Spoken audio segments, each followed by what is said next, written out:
I'm Itch, you're watching Under the Gun TV. Where are you from? I mean, I come from London, in England. It's a cold, miserable, grey city where it rains a hell of a lot. People are angry. It's a bizarre city in that you can see kind of the class divide is very in your face. You see rich people right next to poor people on the same block. It's full of history. It's an old as hell city. It's super old, and so a lot of values that come from there, a lot of the culture are very kind of old values that I'm realising more and more as I come to America. And I think coming here has actually made me realise where I'm from a lot more. But yeah, London town is my heart, my soul. That's where I'm from. That's where I represent till the day I die. And now I feel like I'm taking London across the world, which is cool for me.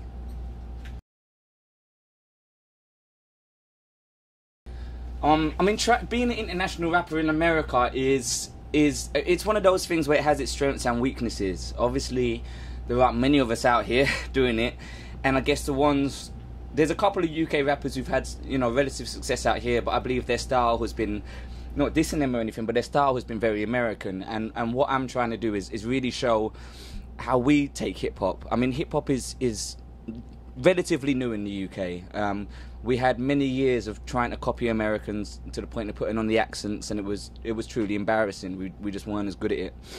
But now we have our own style. We have grime, which kind of dubstep came out of artists like Dizzy Rascal, Newham Generals, Wiley, where it's just counter the state ghetto music. But the thing with American people is that they talk slow, and so it sounds cool when they talk slow, where British people talk really fast.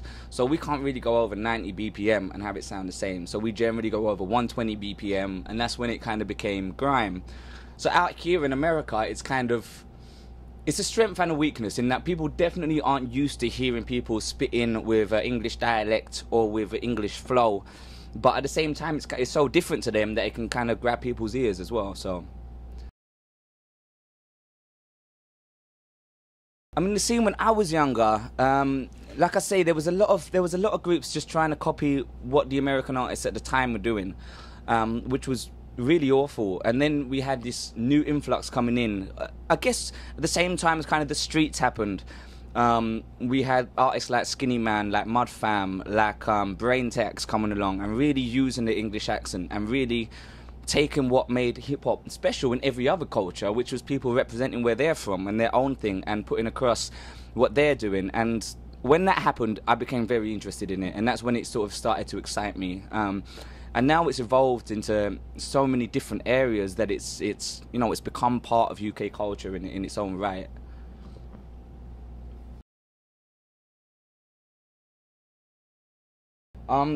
To me, I'm fascinated by Big Brother. A lot of people see it as trashy reality talk TV. I see it as a truly sociological experiment of putting different personalities in a room and just seeing how that works. Almost this kind of leaderless these leaderless people are put in this kind of, in an abstract world where they have to learn how to deal with each other, and they have to learn how to make their personalities come together, how to work together in order to make the best of what they've got. And to me, as bizarre as it might sound, it's almost like an anarchist project in that it's totally leaderless, but these people have to learn how to work together. And I'm very interested in that because I think we're born into a system where we just accept that's the only way it is. We accept some people are going to be bosses, some people are going to be workers, there are going to be winners, there are going to be losers. We never think that we can make the world a better place for everyone.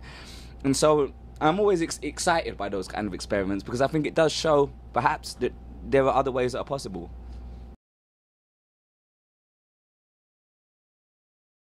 I have got a broken leg. I broke my leg on the warm-up show for Warped Tour. Timing was obviously incredibly intelligent, but it was the last song of the warm-up show. I jumped off a 20-foot balcony and shattered my leg. So, what do you think today's performance is going to be like?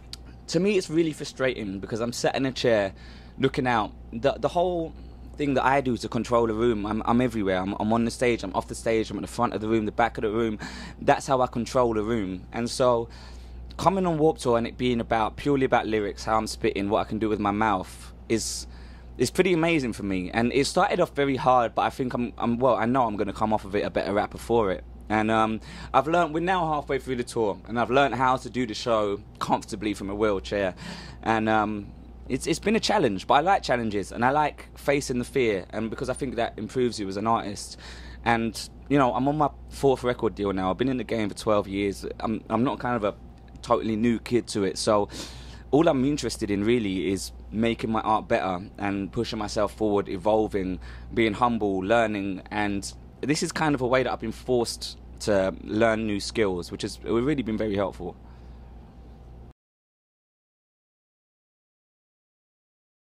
It's being a hip-hop artist on Warped Tour is, again, it's kind of like being a British MC in America, in that there aren't many of you, and you can get somebody's ears just by being different. So what we have next to our stage is there's a little stage called Let's Rage. The kids come and put their tent up, and they put their own tent down. They're traveling around in a van, and these are MCs from all across America. Every state we go to, they get more local MCs in, and it's amazing watching those kids for me, because like I say, I get to learn, and getting the respect back off of them is amazing for me. And so I always go and freestyle with them most days, and I'll get them to come up and freestyle with me most days. And there's a real community that I think people who only know about hip-hop through MTV may not realize how much rappers really support each other, and how much their collaboration it is in the culture, how much it's people really looking out for each other. To me, hip-hop stands for healthy, intelligent people helping other people, and I really get a vibe of that on this tour, that people are really supportive, and are really, there's a certain amount of quality control here as well. Like, no one's whack, which makes it life a lot easier. And because everyone's good, like I say, I just humbly approach it and watch those kids and learn from them, and learn every way I can. Every chance I get, I'm just looking to learn and make myself a better rapper. So being exposed to, like, getting to collab with American artists is awesome.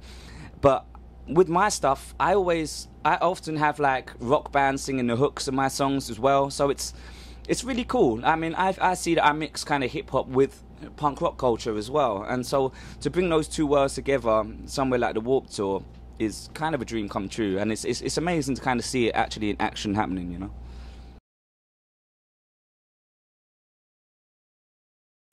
Yeah, I mean, I've got a mixtape coming out sometime that I did, I guess, at the top of the year in San Francisco with Dan the Automator, who was a hero of mine, and getting to work with those kinds of people, getting to cross over to work with American producers where the beats are just so hot and these guys are so experienced, it's been an honor for me, and it's kind of one of those things that I don't take lightly, and I realize that I'm in a very privileged position. So just being able to work hard, being able to have the blessing that I can, you know, tour America and have that kind of label support behind me, I know I'm in a very privileged position that I don't take for granted at all.